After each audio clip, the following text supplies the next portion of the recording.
اعوذ باللہ من الشیطان الرجیم بسم اللہ الرحمن الرحیم ان اللہ و ملائکتہ یصلون علی النبی یا ایھا الذین آمنوا صلوا علیہ وسلموا تسلیما۔ درود پڑھو۔ اللہم صلی علی سیدنا و مولانا محمد و علی آل سیدنا و مولانا محمد وبارک وسلم علیہ۔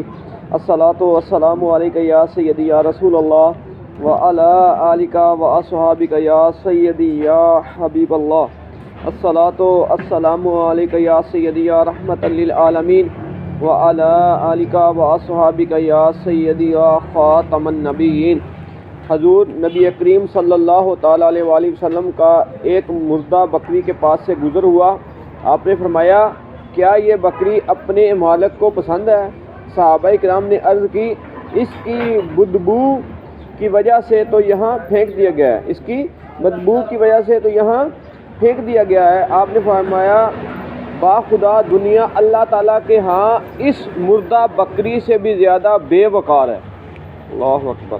اگر اللہ تعالیٰ کے ہاں دنیا کا مقام مچھر کے پر کے برابر بھی ہوتا تو کوئی کافر اس دنیا سے ایک گھونٹ بھی پانی نہ پی سکتا۔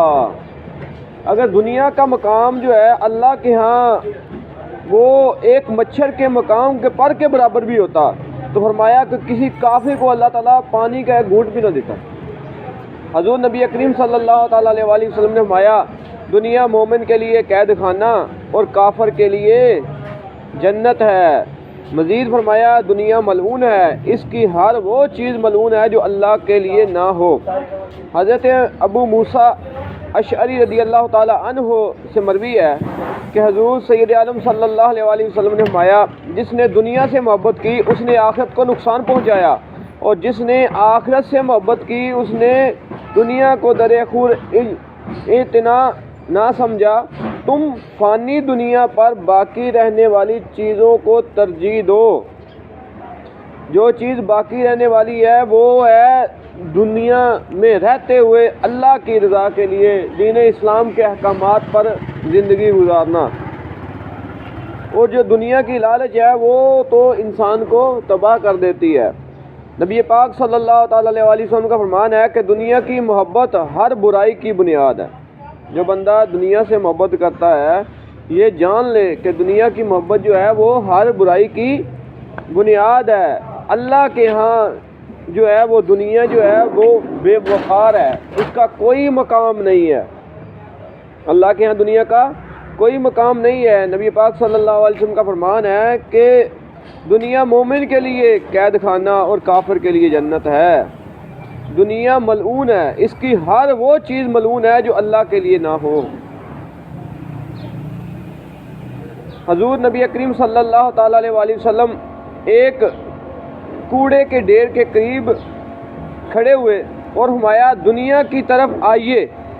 آپ نے ایک پرانا چتھڑا اور بوسیدہ ہڈی دست مبارک میں لے کر فرمایا یہ دنیا ہے۔ اللہ اکبر۔ ایک جو ہے وہ ہڈی کا ٹکڑا آپ نے اپنے دست مبارک میں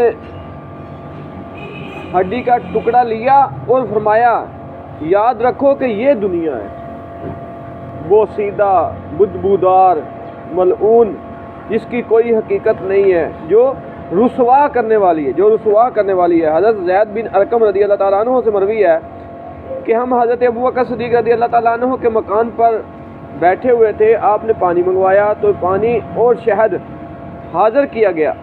آپ جب اسے منہ کے قریب لے گئے تو بے اختیار رونے لگے، یہاں تک کہ پاس بیٹھے ہوئے سب صحابہ بھی رونے لگے۔ کچھ دیر بعد آپ نے پھر پینے کا ارادہ فرمایا مگر شہد اور پانی دیکھ کر دوبارہ رونے لگے، یہاں تک کہ صحابہ کرام نے خیال کیا کہ شاید ہم اس گریہ کی وجہ دریافت نہیں کر سکیں گے۔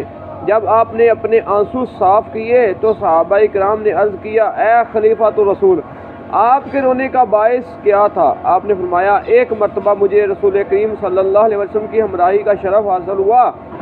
آپ اپنے جسم مبارک سے کسی نظر نہ آنے والی چیز کو دور فرما رہے تھے۔ میں نے عرض کیا حضور آپ کس چیز کو دور ہٹا رہے ہیں؟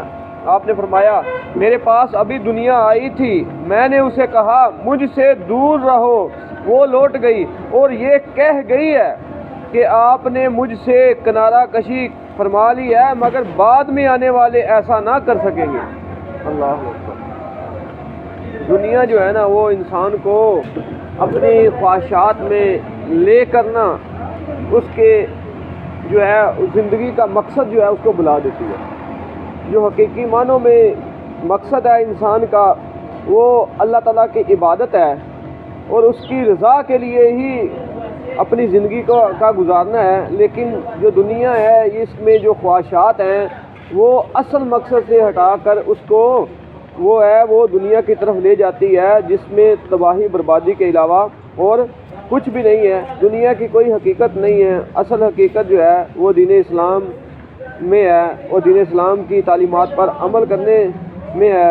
دعا اللہ تعالیٰ سے کہ اللہ تعالیٰ ہمیں حقیقی معنوں میں دین اسلام کی سمجھ عطا فرمائے اور اسی کے مطابق ہمیں زندگی بسر کرنے کی توفیق عطا فرمائے، آمین۔ الحمدللہ رب العالمین والعاقبۃ للمتقین والصلاۃ والسلام علی سید